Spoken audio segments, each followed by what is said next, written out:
റാഗി ഞാനിവിടെ കഴുകി വൃത്തിയാക്കി വെയിലത്ത് വെച്ച് ഉണക്കി മിക്സിയിൽ പൊടിച്ചെടുത്തതാണ്. Ragi powder 1 cup. ഇതൊന്ന് 2 മിനിറ്റ് റോസ്റ്റ് ചെയ്യുക. തൊട്ട് നോക്കുമ്പോൾ ചൂട് വേണം, അത്രമാത്രം. കരിയിച്ച് കളയരുത്. എല്ലാ കടകളിലും റാഗി പൗഡർ കിട്ടും. ഇനി ഇതൊന്ന് ചൂടാറിയതിന് ശേഷം ഒരു ബൗളിൽ ഈ റാഗിപ്പൊടി ചേർക്കാം. 2 നുള്ള് ഉപ്പ് ചേർക്കാം. 1/4 ടീസ്പൂൺ വരെ കുഴപ്പമില്ല. ഞാൻ 2 നുള്ളാണ് ചേർത്തേക്കുന്നത്. നന്നായിട്ട് യോജിപ്പിക്കുക. ഇനി 1/4 കപ്പ് വെള്ളം തിളപ്പിക്കുക.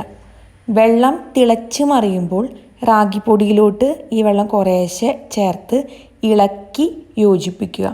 ഈ പൊടിയൊക്കെ നനയണ വരെ ഈ തിളച്ച വെള്ളം ഒഴിക്കണം കേട്ടോ. ഇത്തിരി കൂടുതൽ ഈ വെള്ളം നിൽക്കണം. നമ്മുടെ കൈ കൊണ്ട് നമ്മൾ കുഴയ്ക്കുമ്പോൾ ഉരുളയാവണം, എന്നാൽ ഇത്തിരി പശ പോലെ, ആ ഒരു കൺസിസ്റ്റൻസി.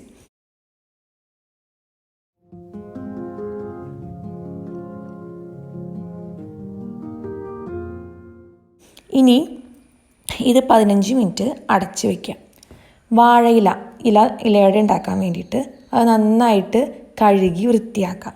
വാഴയുടെ ഇലയുടെ താഴത്തെ ഭാഗത്താണ് നമ്മൾ അട പരത്താൻ വേണ്ടിയിട്ട് പോകുന്നത്. ഇനി അടയിൽ നമുക്ക് ഫില്ലിംഗ് ആയിട്ട് ഞാൻ തേങ്ങയും പഞ്ചസാരയാണ് വെക്കുന്നത്. അതിന് വേണ്ടിയിട്ട് തേങ്ങ ചിരകിയത് 3/4 കപ്പ്, അരമുറി തേങ്ങയാണ് കേട്ടോ ഞാൻ എടുത്തേക്കുന്നത്.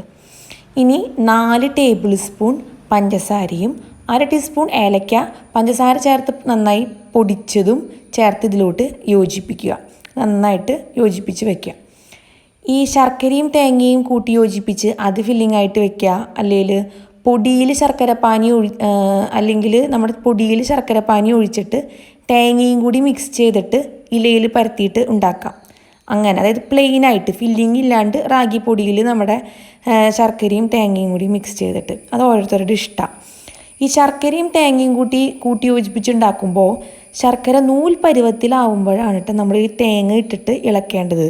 ശർക്കര നീര് ഒരിക്കലും കൂടി പോകാൻ വേണ്ടിയിട്ട് പാടില്ല, അത് നമ്മൾ ശ്രദ്ധിക്കണം. ഇനി ഇലയിൽ നമുക്ക് ഈ അട പരത്തി തുടങ്ങാം. അതിനായിട്ട് ഒരു ഉരുള എടുക്കുക. കൈവിരൽ നമ്മുടെ വെള്ളത്തിൽ മുക്കിയിട്ട് വേണം ഈ നൈസായിട്ടും തിന്നായിട്ടും ഇത് പരത്തി കൊടുക്കേണ്ടത്. ഇലയുടെ സെൻറ്ററിൽ നിന്ന് ഒരു സൈഡിലോട്ട് ഇതിങ്ങനെ കൈകൊണ്ട് വെള്ളം മുക്കി പരത്തി പോവാം. പിന്നെ സെൻറ്ററിൽ നിന്ന് മറ്റേ സൈഡിലോട്ടും ഇതുപോലെ ഇതിങ്ങനെ പരത്തി പോവാം.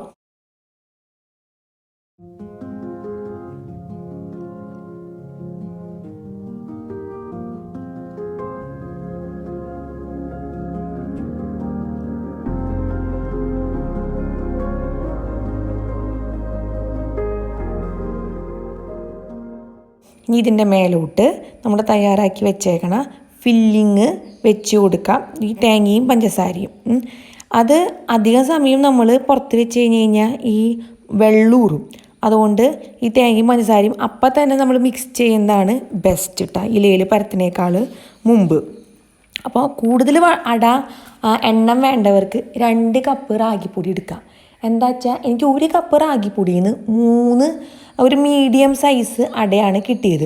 കൂടുതൽ വേണ്ടവർക്ക് പൊടി കൂടുതൽ എടുക്കാം. ഞാനൊരു ചെറിയ എമൗണ്ട് ഇവിടെ കാണിച്ച് തന്നുള്ളൂ. ഇനി ഇല മടക്കിയിട്ട് സൈഡൊക്കെ നന്നായിട്ട് ഒട്ടിച്ച് വെച്ച് കൊടുക്കാം.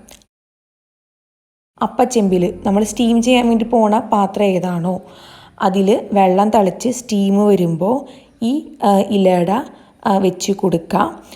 എന്നിട്ട് ഹൈ ഫ്ലെയിമിൽ ഇത് സ്റ്റീം ചെയ്ത് എടുക്കാം. ഈ റാഗിക്ക് നല്ല വേവ് ഉണ്ട്. ഓക്കെ, ഇപ്പോൾ നമ്മൾ കുറുക്കൊക്കെ ഉണ്ടാക്കുമ്പോഴും നമുക്കറിയാം. അപ്പോൾ 20 മിനിറ്റാണ് എനിക്ക് വേണ്ടി വന്നത് എൻ്റെ കുക്കായിട്ട് എടുക്കാൻ വേണ്ടിയിട്ട്. ചിലവർക്ക് ചിലപ്പോൾ 25 മിനിറ്റ് വേണ്ടി വരായിരിക്കും. അതിന് ചിലപ്പോൾ ചിലവർക്ക് 15 മിനിറ്റോ 20 മിനിറ്റിനിടയിൽ ഇതായി കിട്ടായിരിക്കും. എനിക്ക് 20 മിനിറ്റ് വേണ്ടി വന്നു. മാത്രമല്ല ഇതൊക്കെ കൂടി ഞാൻ ഒരുമിച്ച് വെച്ച കാരണം 10 മിനിറ്റ് കഴിഞ്ഞപ്പോൾ ഞാൻ അട സൈഡ് മാറ്റിയത് മറച്ച് വെച്ച് കൊടുത്തു.